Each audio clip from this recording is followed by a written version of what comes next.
Ladies and gentlemen, please welcome Los Angeles entrepreneurs. Jeff Steibel, Chairman and Chief Executive Officer, Dun & Bradstreet Credibility Corp.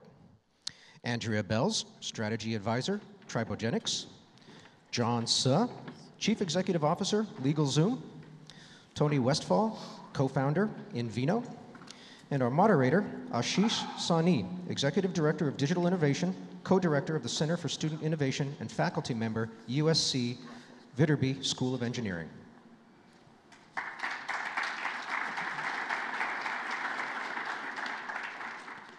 Good afternoon, everybody. I think we get the best panel this afternoon right after lunch. We'll try to make it as exciting as we possibly can. I hope you enjoyed the first two panels this morning. The one was focused on loans, and the second one was focused on alternative lending. This panel this afternoon is slightly different. It's focused on getting you some real stories and words of wisdom from entrepreneurs in the trenches who've been able to successfully raise capital using almost every financial instrument possible. I believe everything except theft and extortion, they've been able to do really, really well. So I hope you'll learn a lot from their insights and their process of raising capital for their businesses. They all run different businesses and they have their own journeys, but their goal is the same, which is building successful businesses. So collectively, they've raised over hundreds of millions of dollars for their businesses. So let's get started. I'm just going to introduce our panel members very briefly. I'm going to start with Jeff. Jeff is the CEO of D&B Credibility, who's also the organizer and host of this event. He's the chairman of D&B as well. Prior to that, he was president and CEO of Web.com, the GM of United Online, the CEO of Simply, and he started a number of companies before that as well. Jeff is also a very active angel investor, so he's seen the entrepreneurial process from both sides of the table. Our next panelist is Andrea Bells, who's a strategic advisor to a medical company called Tribogenics. She's a trusted advisor to world-class innovators, including Occidental Petroleum, Caltech, JPL, UCLA, Best Buy, and many leading investment firms. She's an expert in commercializing innovation and helps companies transform their ideas into profits. We have John, who's the CEO of LegalZoom since 2007. Prior to that, he was CEO of Studio Direct. Prior to that, he was CEO of a company called Castling Group. And a very interesting point that John shared with me was that LegalZoom, 500,000 businesses have been incorporated using the LegalZoom platform. And in fact, our final panelist, Tony Westfall, is one of those 500,000 entrepreneurs himself. And our last panelist is Tony Westfall. Tony is the co-founder and CEO of Invino. He's a serial entrepreneur with extensive experience in the wine industry. Tony launched the original private sales site for wine. And Invino is part of a larger portfolio of wine companies that Tony started, including other online wine retailers and marketing companies as well. So we have a great group of panel members, and let's get right in. So Jeff, could you tell us about D&B Credibility and how it got started? Sure, and thank you, Ashish. So we started our business twice. The first time was a little under 200 years ago, and it was started using traditional finance back then, which was blood, sweat, and tears, and a little bit of funding and lending. And then about 2 years ago, myself and a team raised some private equity money. So along with my team's money, we raised a roughly $200 million commitment from private equity to buy out the credit business affecting credit monitoring, management, and building of D&B to form Dun & Bradstreet Credibility, which merged with my company, Credibility Solutions. That's great. Andrea, tell us about Tribogenics. Sure. So Tribogenics, the technology was originally developed at UCLA and was funded there by grants. We took it out of the university and put it in a company so that we could commercialize it immediately raised $2 million.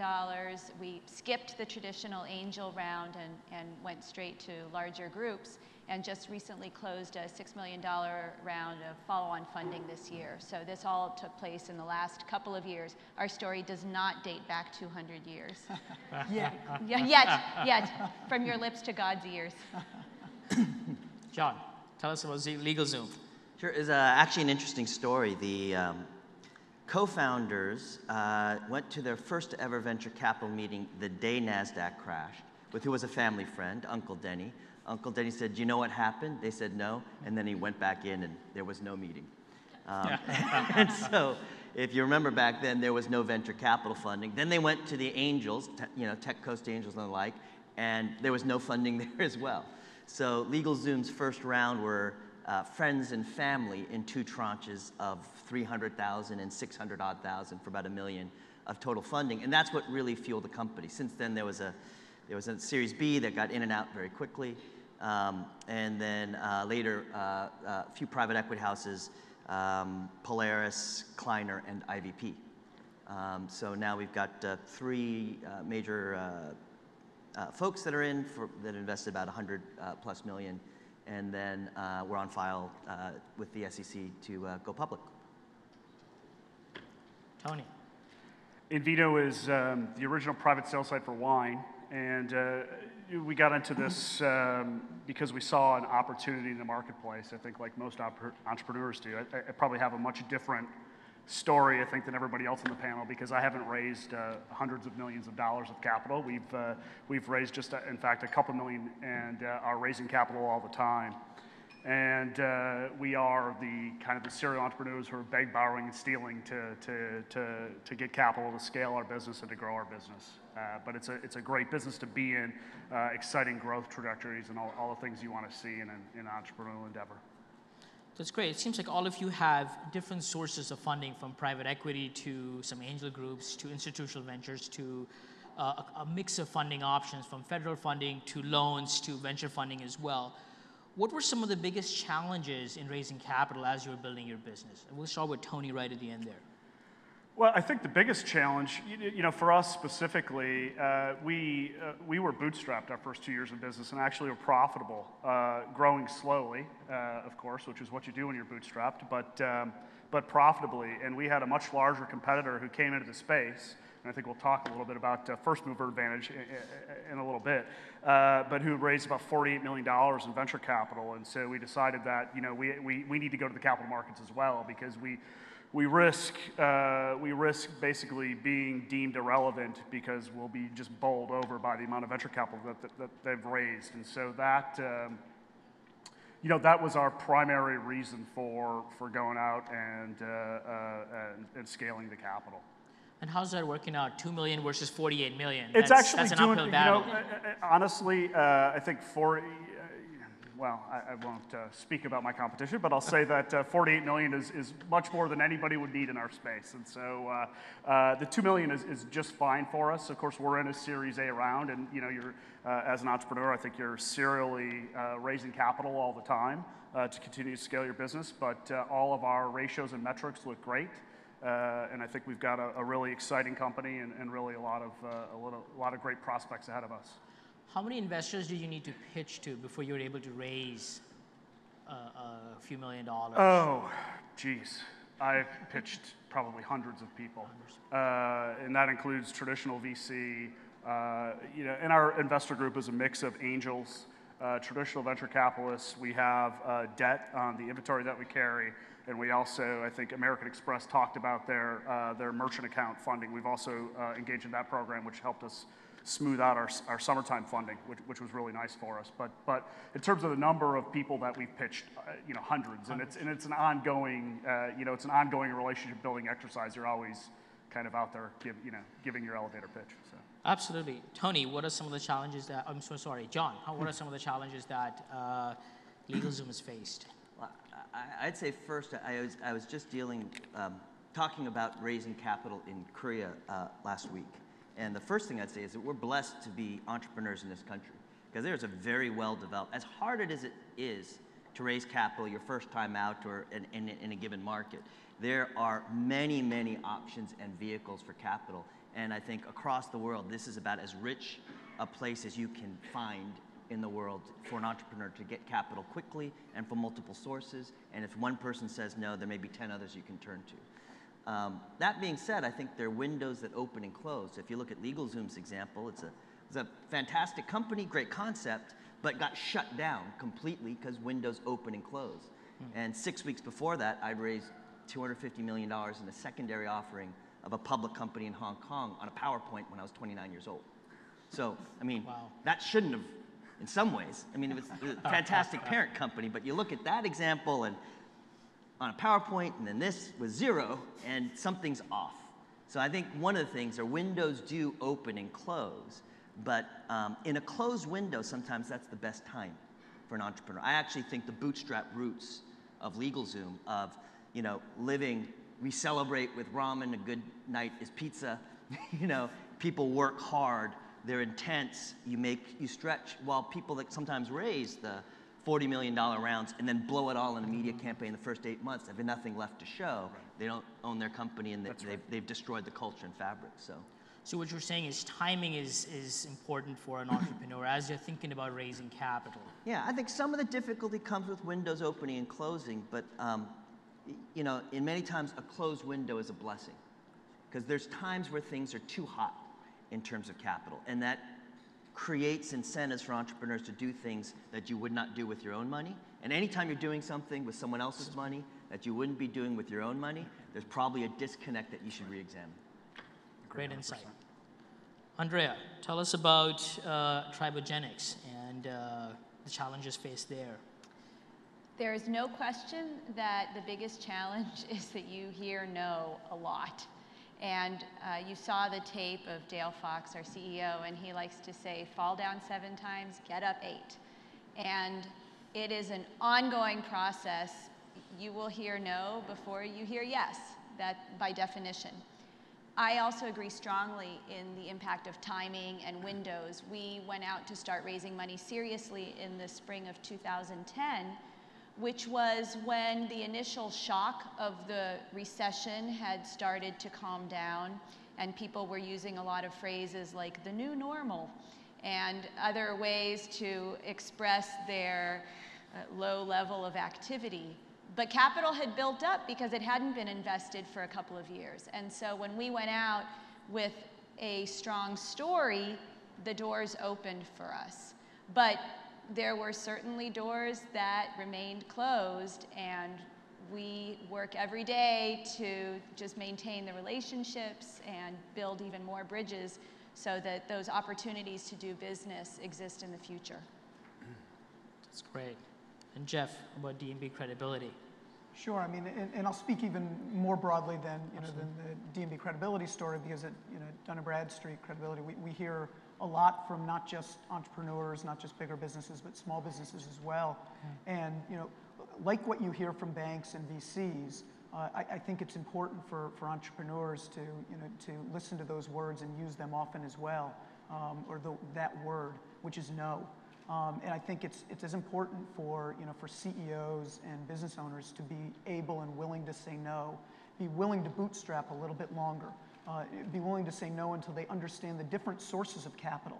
I mean, there are so many different ways that you can raise money, from your parents, your friends, your family, angels. You can raise equity capital versus debt capital.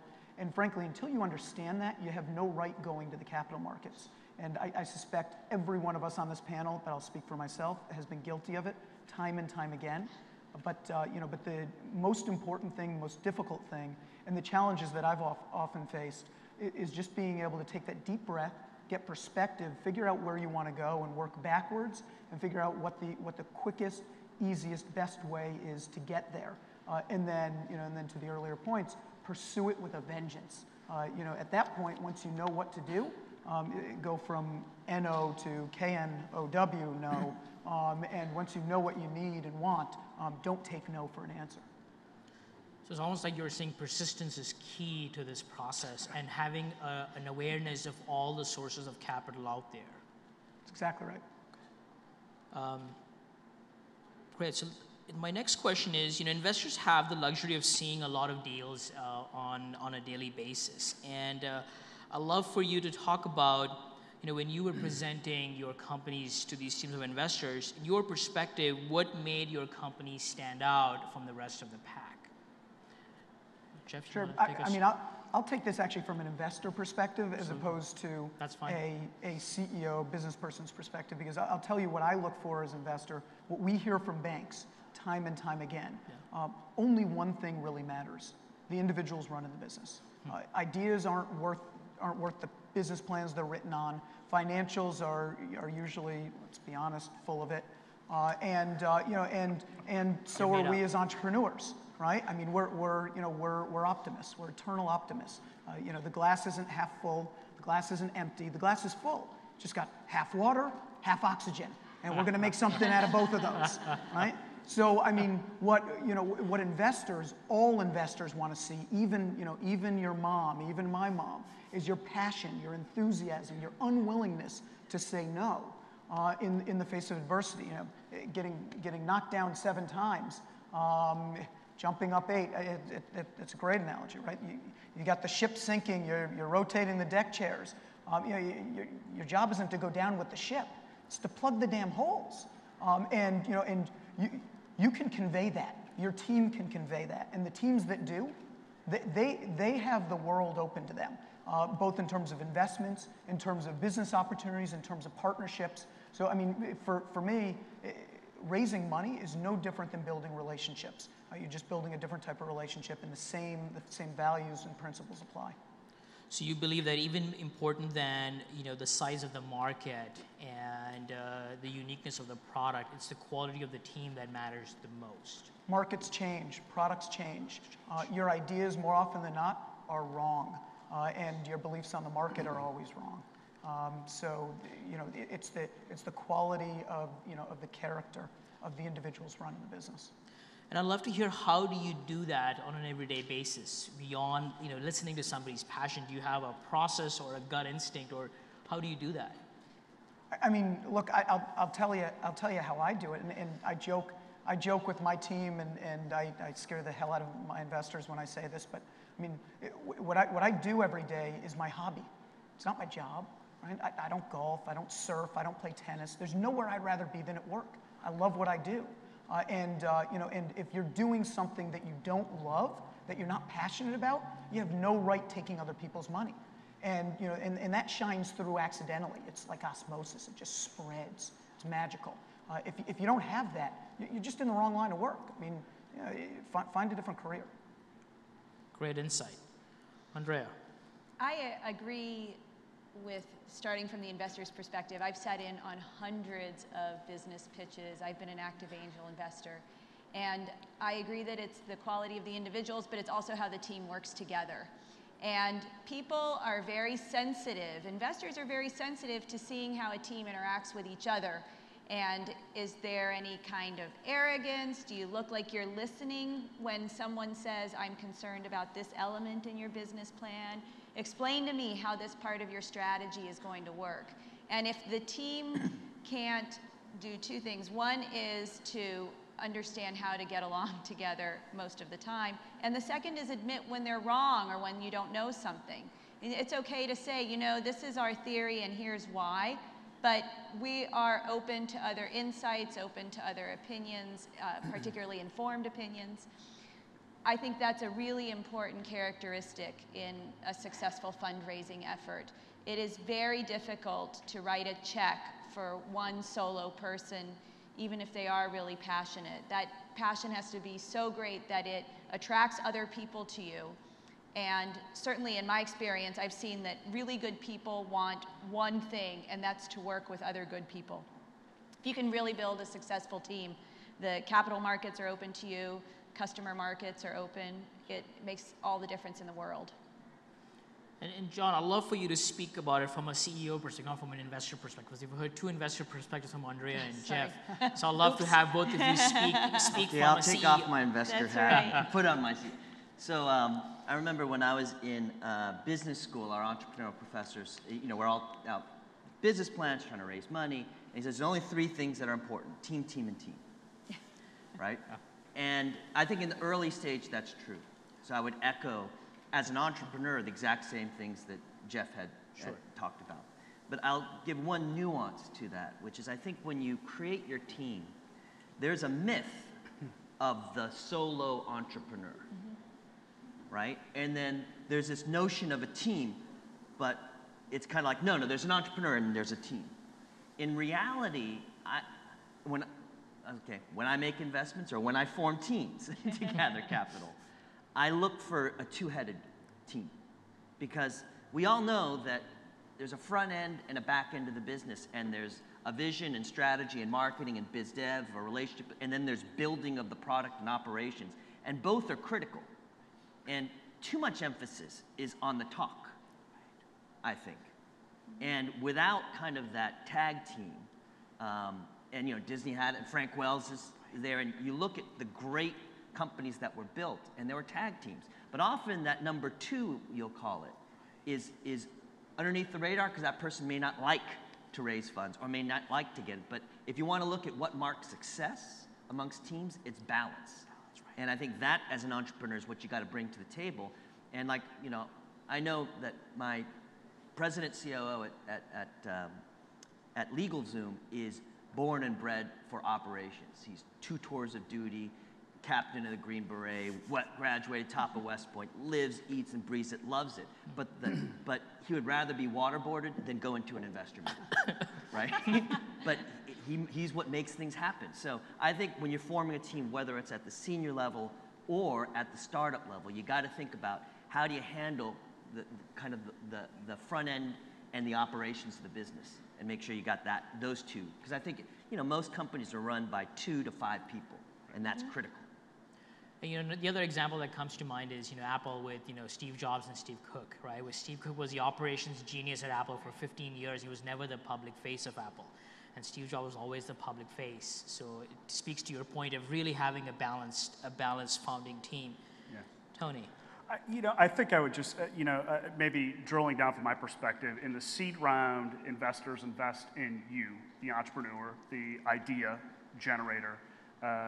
You're not generally going to have a lot of traction, although our case was a little bit different. We actually had some traction, but we didn't have a team.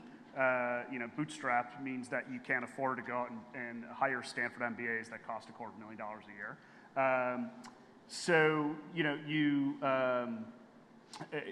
At the seed round, it was all about kind of our idea, and it was my wife and I who started the company, and I'm kind of the finance operations person. She's the marketing person, good yin and yang. She hates being in investor meetings, so she had nothing to do with raising capital whatsoever. Only when she had to be there would she. I think our Series A round, now we have a CTO who's a PhD from Carnegie Mellon, and we have the Stanford MBA running marketing, and so the A round becomes about the team, and I think that's the evolution that we've seen. And then I think when you get into later stage capital, then team becomes traction, right? So A round is, do you have a team? Do you have a little bit of traction? Then you B, C, and on. I think it's about what is the business doing? What are the business metrics? What are the growth? What are the exit opportunities for investors? That's very interesting because, at the early stage, they are buying into the team, but it sounds like what you're saying is beyond the early stage, if the team is not able to either execute or the market isn't there, they may consider whether putting a second round is feasible or not. Yeah, my perspective right now on raising capital is that getting a seed round of funding is a breeze. There's so much angel capital out there. So many small investors that'll put $25,000 to $100,000, into seemingly pointless businesses, from my perspective. Right. Sorry to say that, and I hope nobody here has that. But I think the real trick is, can you get traction, and can you get to the A round of financing? Because that's really where it is, and that's where your business is going to take off. It's just, I see it all the time. If you go on AngelList, there's 1 million people out there on AngelList, where we raised some of our seed round, by the way. And it's a great site. Novel does a great job with the site. But there's lots of small investors out there that are looking to put money into lots of deals. Okay. Some statistics that I've seen is approximately 0.6% of companies that pitch to VCs and angels get funded by institutional investors. And that's a pretty low statistic. And we've talked about team and building relationships and working together. And many entrepreneurs are good at ideas and good at perhaps building a product. But I'd love for you to speak about, what's the importance of building relationships early and as often with investors, either they're banks or angel investors or venture investors, and how might that benefit both the entrepreneur and the investor? Yeah. Well, so my relationship, being in the wine business, is all about relationships at the wine level, right? So the sourcing of wine. I think there's an interesting book out there that's written by a Harvard Business School professor, Rich versus King, and I highly recommend it to anybody who wants to read it. It really kind of boxes you as an entrepreneur in terms of what you want to be. Do you want to have control, or do you want to make money? And I think when, in my case, when we started out, it was, it's like your baby. It's your company. I remember the day we launched, I don't think I slept. I woke up at 6 a.m. on Sunday morning. I didn't go to sleep until Tuesday at like 11 a.m. I couldn't physically make it anymore. But that was our baby, and now as I'm out there building relationships with investors, it's like now the control is not as important. I really am in this to make money because as John and I were talking about, I've got 3 other business plans. I'm happy. If somebody wants to write a big check, we're happy to move forward and do something else. But I think that the relationships with investors are very important, especially as you move from round to round, because you'll find that the investors that you bring in your initial rounds are going to be your biggest asset to raising your future rounds. I mean, those really are the key relationships. So choose and I know it's very difficult when you're in a seed round. You're looking for anybody who will give you money, and that's really kind of what it comes down to. But if you have the opportunity to choose your investors in your initial stages, choose very wisely, because those are the people that are going to help you get those future rounds of capital, which every startup is going to need. John? Sure. I kind of think of relationships in 2 ways. One is, in the fundraising process, you never know how that person will cross paths again. I think in early stage investing, relationships aren't that important. There's a lot of folks out there looking at a lot of people. But you never know when they can introduce you to a company that's interesting from a biz dev partnership. So I think treating everyone with respect and knowing that it's a small world and that there's a chain of kind of people that fund at different levels, and they all know each other, and you as entrepreneurs begin to know all of them. And so I think that's one thing that is a network of relationships that fund a network of companies. It's rarely a one-to-one. But that being the case, when you actually make the decision to accept someone into your company, that relationship is less dating and more marriage. And like marriage, it's a very expensive divorce if you ever go down that right. And I think well said. The hard part of a lot of people when you just want to get to building your product, building your team, getting out there, but you forget that person may be on your board for many years, and you pick well, and you bear the fruits of that labor through the company, and that person may fund you time and time again. I mean, my first ever venture investor was Li and Feng, and that's the one where you ended up doing a secondary for the public company and working inside it. They are great mentors of mine, and it's a relationship that's lasted now almost 15, 20 years. And I've seen other times where it got really sour and really bad, and in some ways can be far more expensive than people that have gone through a divorce. So even though you may be thrilled at the prospect of it, life is short. I will not, and I will never accept money from anyone that I would not have a beer with and choose to hang out with. And that happens to be my metric. I like to drink, so I prefer to have a glass of wine. I like wine. I got a wine bar, and I do love wine too. But I think too many people just think money is money, and I'll move on, I'll raise from someone else, and don't realize how intricate the relationship is and what it means to select a board and build it. And I think that comes with a bit of time. And I'd like to ask the last 2 panelists to be a little brief because we're running out of time here. They're moving me on to Q&A, so we can get you guys a chance to ask some questions. So, Andrea.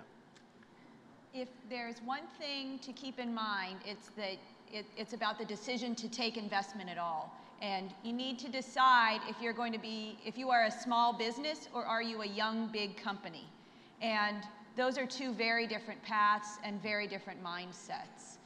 The small business is probably left in someone's hands to be nurtured and grown organically, et cetera.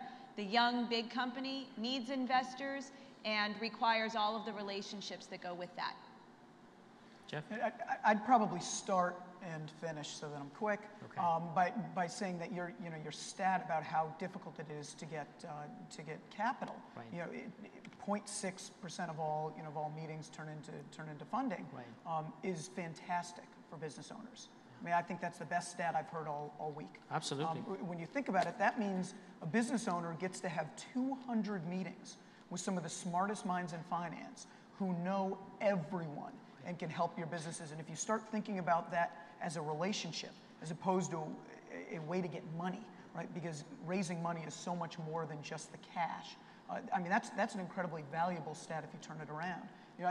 John, I think, used the right analogy in one respect by saying it's like getting married, right? I mean, you've got to think about these investors not as money, but as partners, as your spouse. And you can't think about it like dating and getting married, at least not in LA, because when you date and marry in LA, I mean, I think we all know the single biggest cause of divorce in LA is, well, marriage, right? I mean, most people end up getting divorced. It is far more important to spend time understanding what the investors' needs are, making sure that you're going to return more for them than they could ever imagine. Never letting them down. You should be willing to give up on your money before you give up on your investors' money. And these guys need to be your best friends. I mean, you've got to be able and willing to do a lot more than just have a beer with them, because you're in business. It's unpredictable. Things are going to go wrong. And when you're in the trenches, you want to make sure you're in the trenches with someone you trust, you respect, someone you can learn from, and ultimately someone who's going to be your true partner. That's a really great point. Just to summarize and echo what Jeff just said, I think, at any point in time, I believe, and this is also echoes John's point, which was, this is the best country in the world to start a business. And at any point in time, there's so much capital available. And if you follow their advice on having the right team chemistry, the right, execution after a certain point, there really is a lot of capital available if you have those basic building blocks in place. So absolutely, I think Jeff is spot on. So let's open this up to the audience for questions. Right here. Do we have a microphone? We have one right here. Okay, speak up. Okay, I'm sorry, what's your name? Andrea. Andrea, I really like your point. Am I a small business or a young, big business? What would you say is some of the criteria that, since I'm not really sure, in my mind, I'm a young, big business, but what are some of the criteria you would use to determine that, or is it just mindset? I think mindset determines which path you end up on. I think a lot of it has to do with what Tony was saying about control and how willing are you to cede control or to share control even more. As John was saying, it's a few people who run the company together. And it's not just the people who are there every day running the company, but it's the investors that come in and they're in the trenches with you. You need to be open to the idea that the good news is that they are all your advocates in the best of situations. They're your teammates, but also that it will lead to some moments where you wish, I should have kept it all for myself. Why did I take the money? And I have seen that many times. But you need to really keep eyes on the prize at this point and say, this is what I've done. I'm really prepared to go forward. So as an entrepreneur, it's a really difficult decision. Other questions? We have a question over here. All right. Where? Oh, right there.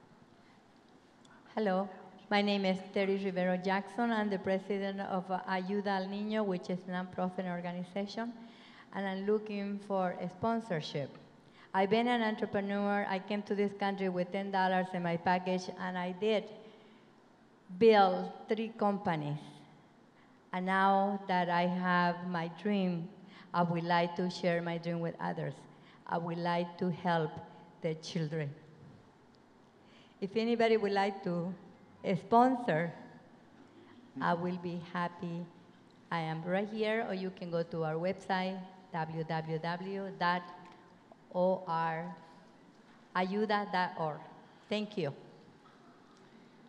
Do you have any ideas so you can help me, because I need it really soon? I appreciate that. If we can keep our comments to our panelists, that would be great. Let's pick another question here. We have one right over here.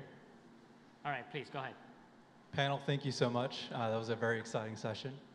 My name is Neil. I'm part of a two-person team. We've developed a mobile app. We live, breathe, eat, sleep this idea. We believe in it to its core. It's a niche that hasn't been explored, but we don't come from tech. We're not engineers. We've drawn it out.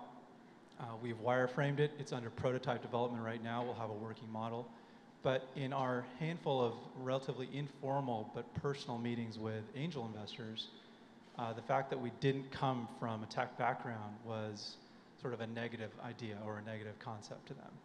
Would you have any advice about, as an entrepreneur, you believe in what you're doing, you develop the ideas, you know where you belong, you know who your customers are and what they want, you're one yourself, and yet some people who may fund you look at you and say, well, you don't have a track record in that thing, so I'm not sure we can move forward. Just any advice on that?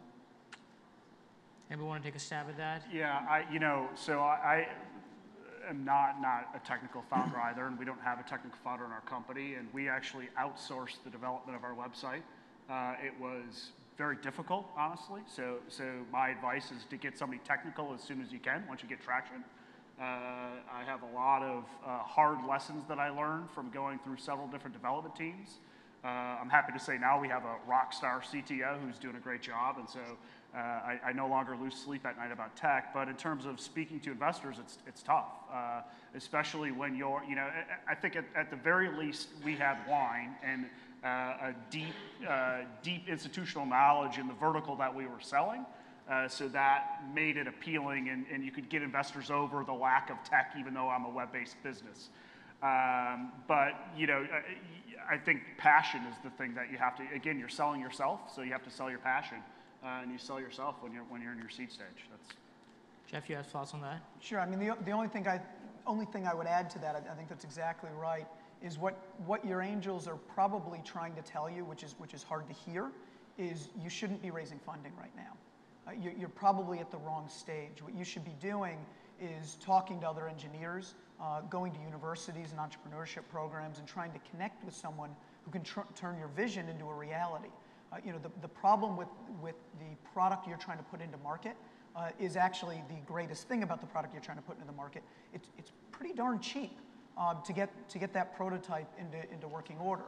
So what they're probably questioning is your ability to show that passion, to network, to connect with some talented engineers in a university like USC or another local university, to turn that idea into reality. And then you can go back to them and say, I don't have drawings on a piece of paper. I've got a program that I'm ready to launch, and what we need from you is funding to help us launch and pull this team together. Jeff, could I ask a few minutes of your time afterwards and maybe go over that idea? Thank you. Appreciate it. I'll add just one other perspective. This is what I teach my students at USC, which is, part of being an entrepreneur is you have to be resourceful, right? So if an investor comes to you and says, go find an engineer, go find an engineer. It's as simple as that. If that's what you need to do, that's what you need to do. So being an entrepreneur is just doing what needs to be done. And like Jeff's point, find, a co-founder or even perhaps students or somebody that you can hire that can potentially build out a small version for you. I'm a Trojan as well, so I'll talk to you too, Ashish. All right, great. Fight on. Fight on. All right, one more question. We have another question over here. Howdy, great panel. I'm Harvey Warren. I'm the author of the book Drop Dead. I help people settle their debts and financially redevelop, and we're about to take something very courageous to the internet. I've got a couple of investors that want to really take my small business into a big business. The question I have for you is, what is their money worth? How do you figure out what percentage of your business you give to them for the money they're giving you? So the question is, what percentage of your company do you give away in exchange for the capital that you're raising? That's an easy one for the last few minutes. As little as possible. As little as possible. John? I would, obviously it really depends on the business plan and what you're out there, but I would flip back to your question about, do you want to be a wholly owned business and run this for cash flow and for lifestyle, or do you want to be a young, big company, right? Because if you start down the path of being a young, big company, you've got to realize that more than 9 out of 10 fail. So when you think about share of success and probability of success, the vast majority of first-time entrepreneurs focus on the share of success, but are not thinking through the fact that 9 out of 10 or 99 out of 100 will fail. So when it comes to raising capital, you got to think through. A lot of people say, "Oh, let me raise 6 months to a year." Well, markets, windows open and close. So what you're saying is, well, there's going to be money there, and that means I'm going to start 6 months from now to raise the next. So I mean, you got to really think it through.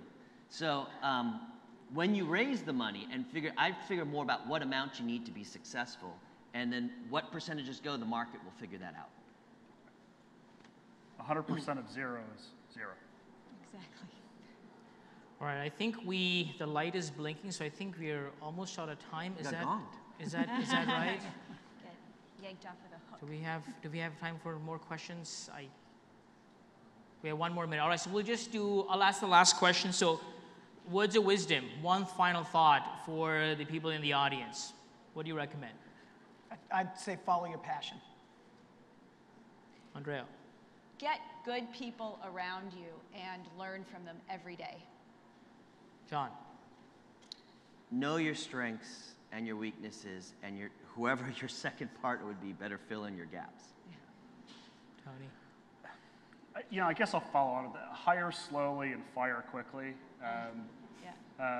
Really take time to hire key people, and if they don't work out, don't try to make excuses for why they're not working out. Just get rid of them and move on. The opportunity window is too short to waste time. That's great, and I strongly believe that if you follow, these 4 elements, I think time is back to the theme of today's event, which is access to capital. I think these are really strong building blocks to build a strong company that ultimately makes raising capital much easier. There's no guarantees, but it definitely makes your odds a lot higher. So I think with that, let's thank our panelists for their time and insights.